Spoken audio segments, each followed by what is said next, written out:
Good morning, good morning. We are in our tarot study of the Emperor. So here's let me adjust so you'll be able to see all these. Here's the original Rider-Waite, Tarot of the Abyss, Light Seers Tarot, Golden Art Nouveau, Winter Tarot, Green Wildwood Tarot. Make sure you got that. And then Tarot of the Divine, Wandering Star Tarot, the Star Tarot, Mystical Moments Tarot, and the Good Tarot. So why do we look at all these different ones? To see all these different creators, like images that they have in their head about what the Emperor represents and looks like to them. And then it helps us by looking at all these different, look at how different they all are. It helps us to kind of gives us permission to then come up with our own vision of what the Emperor is, And so it allows us, it opens our mind further than if this was the only image we ever saw, then our mind would be stuck on that's the image of the Emperor, right? But if we look at all these different ones, then it allows our mind to kind of like expand and our creativity to expand, our imagery, our mental imagery of what all of this could mean, to expand and come up with our own story. And that's the same thing with why do we read all these different books? Today is 78 Degrees of Wisdom. Because again, it's about expanding our interpretation, our story of the Emperor, and coming up with our, not only and hearing all these different words from all these different authors, and allowing that to expand our brains a bit, expand our vision a bit about what he entails, like what does, because like so it's kind of like, okay, you get on LinkedIn, you do your bio, right? But is that your whole story? Is it just is your bio your whole story? Or would they get more of your story if they looked at your LinkedIn bio, then they went and checked out your Facebook, be careful, went and checked out your Instagram. I don't know if you're on TikTok or not. I don't mean to do it like that, but I'm not on TikTok, so I don't, but I'm just saying all these different other places maybe have a blog, maybe have Substack, whatever it is for you, like all the different things. If you have these different things, and those people could go and look at all of them, right? And then maybe even they go to your friends' things and see like where you were tagged in their post and like read their stories. And just see like, and that allows them to expand their view of you, right? And then it expands like their thoughts and everything. It doesn't like limit their thoughts to your one bio paragraph, right? All right, so let's dive in. This is the 78 Degrees of Wisdom. For each child, his parents are archetypes, not just mother and father, but mother and father. Because our mothers give us life and feed us and shelter us, and we tend to see them as figures of love and mercy, but get very upset when they act harshly or coldly. But the fathers, essentially in traditional times when the sex roles were stricter, remained more remote and therefore a figure of severity. It was the father who bore the authority and thus became the judge, the father who punished and the mother who intervened, and the father who taught us the rules of society then demanded obedience. To the child, the father is in many ways indistinguishable from society as a whole. Just as a mother is nature itself, one of the painful moments of maturity for many people comes when they discover the limited humanity of their parents. In Freud's scheme of mental development, the father and the rules of society become directly linked. The infant psyche demands constant satisfaction, particularly in its desires for food and physical pleasure from the mother. Freudians may claim the child desire actual intercourse with its mother, but the situation holds even the child seeks only the pleasure of being held against the mother's body. By interfering in the child's relationship to its mother, the father arouses the child's hostility And for the still unrepressed infant, this means a desire to do away with the interference altogether. The urge to destroy the father, however, cannot be consummated or even recognized, so the psyche, to relieve the terrible dilemma, identifies itself with the father image, creating a superego as a new guide for the self, replacing the id, the urges and desires which led to such a crisis. But what form does the superego take? Precisely that of the rules of society traditionally learned under the father's guidance. Trumps 3 and 4, meaning the Empress and the Emperor of the tarot, represent the parents in the archetypal roles. But just as the Empress signified the natural world, so the Emperor carries the wider significance of the social world married to nature. He symbolizes the laws of society, both good and bad, and the power that enforces them. In ancient times, where the goddess reigned, the king performed a special function. New life can only come from death. Therefore, each winter, the goddess's representatives sacrifice the old king. It's your time. Just kidding. Break.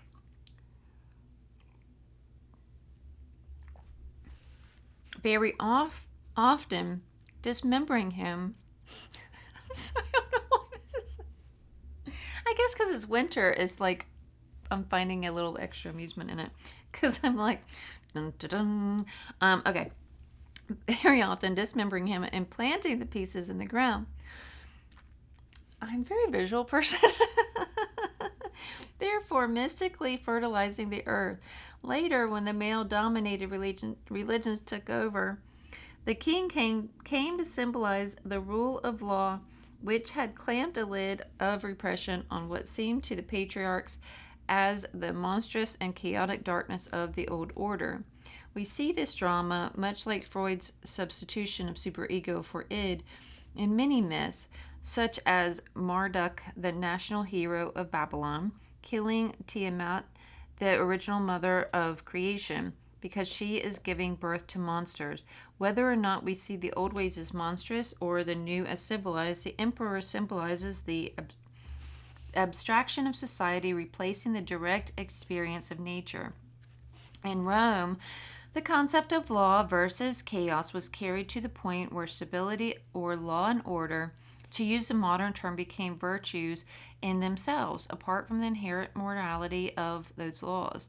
No progress can be made in conditions of anarchy, runs the argument. Bad laws need to be changed, but first the law must be obeyed at all costs.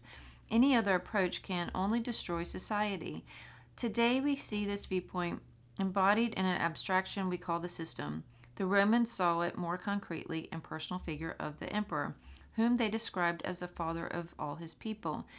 In the emperor's best aspect, he indicates the stability of just society that allows its members to pursue their personal needs and development.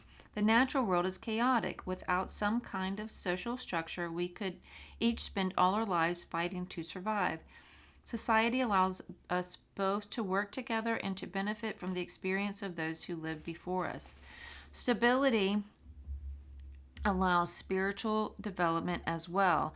In many countries, society supports the churches, though whether this arrangement furthers spirituality is arguable. In some Eastern countries, monks are free to pursue their studies because laymen fill their beggar bowls. Without this social custom, they would have to spend their time working to get bread. In its more negative aspects, the emperor represents the power of unjust laws in a society where stability takes precedence over morality. Once we establish law and order as supreme, then a corrupt ruler becomes a disaster. But if the entire system is corrupt, producing only bad rulers, then stability becomes the enemy of morality. The value of the symbol of the emperor depends a very great deal on time and place. In an unjust society, the emperor's power hinders rather than helps personal development. I wonder if that sounds familiar. I wonder whose leader is a little immoral. A great many people have gone to Gao for attacking unjust laws. Even at its best, however, the emperor remains limited. Over the spontaneity of the empress, he has laid a network of repression. If we lose touch with our passions, then life becomes cold and barren. The Rider Pack emperor is drawn as old and stiff. The dressed in iron, representing a sterility of a life rigidly governed by rules. The river which flowed so powerfully through the Empress's garden has here become a thin stream, barely able to penetrate a lifeless desert. The card's other symbolism reflects its dual aspects. He holds an ankh, the Egyptian symbol of life, to indicate that under the law he bears the power of life and death, and will hopefully use it well. 4 rams, symbols of Aries, adorn his throne, while at the crown's peak he bears the sign of Aries, unfortunately resembling a propeller. Now, Aries symbolizes force, aggression, and war, but as the first sign of the zodiac, it also signifies a new life of spring, which can emerge from the stability of a just society. As the middle card of the first line of the major arcana, the emperor represents a crucial test.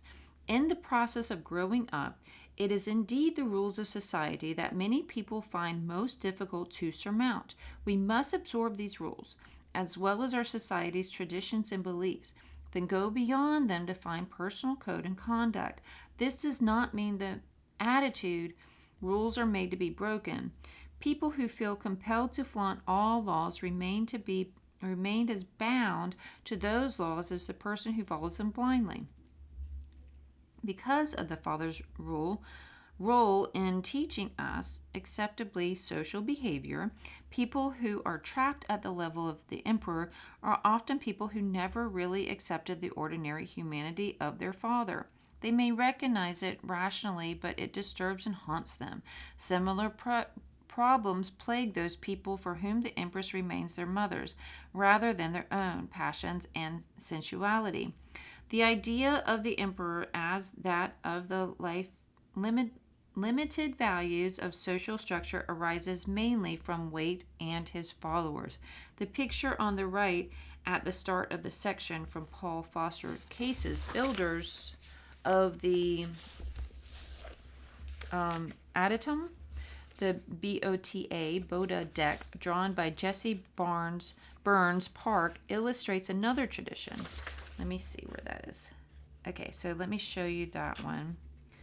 It's just it's like very outliney.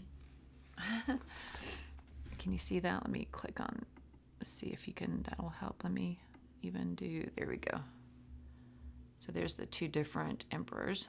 Okay.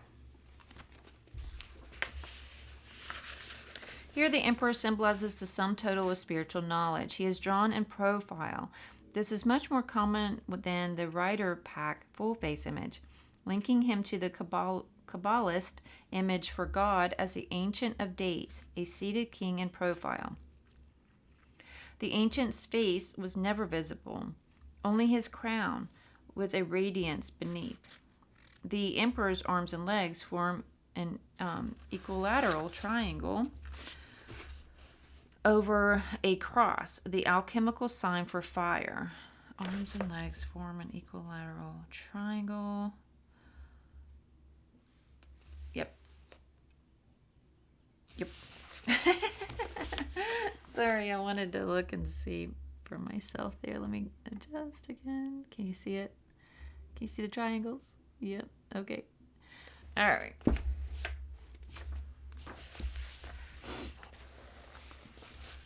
The figure is later reversed in Waite as well as Case in The Hanged Man. The Bota emperor sits on a cube rather than a throne, also an esoteric symbol. The cube symbolizes both the world and the tarot itself, as well as the Hebrew alphabet and the paths of the tree of life.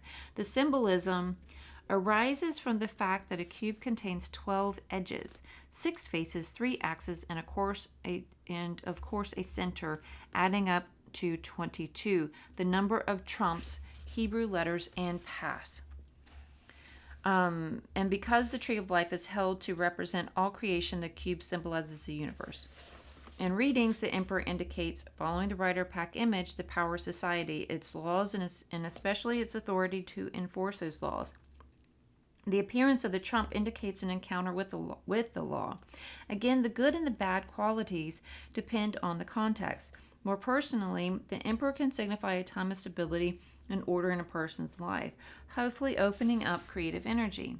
He can also indicate a specific person who holds great power, either objective or emotional, over the subject.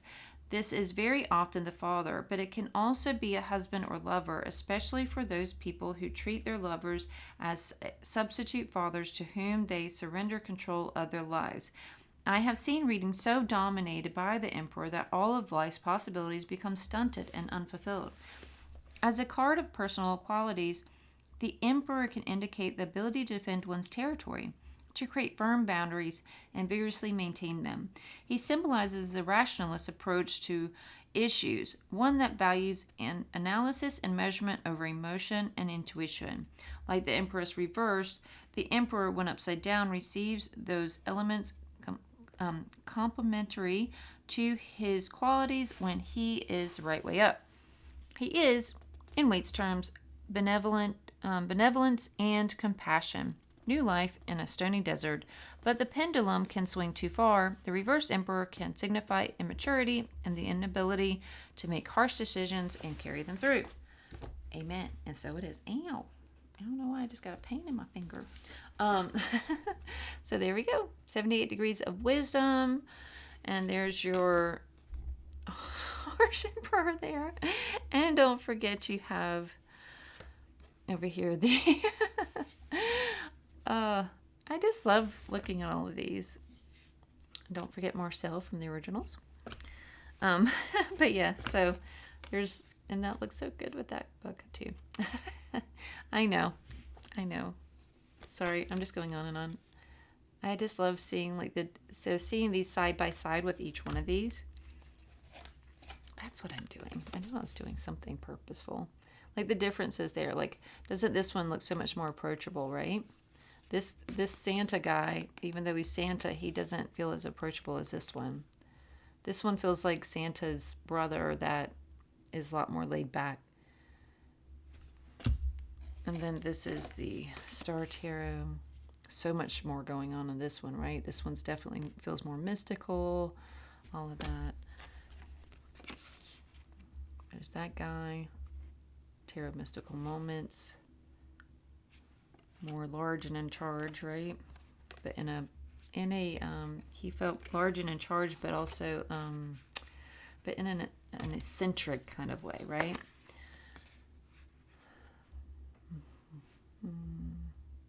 Love that. A little bit more of a shamanic way of looking at the emperor with that animal spirit of the lion, that courage and bravery. All right. Much love, guys. See you next time.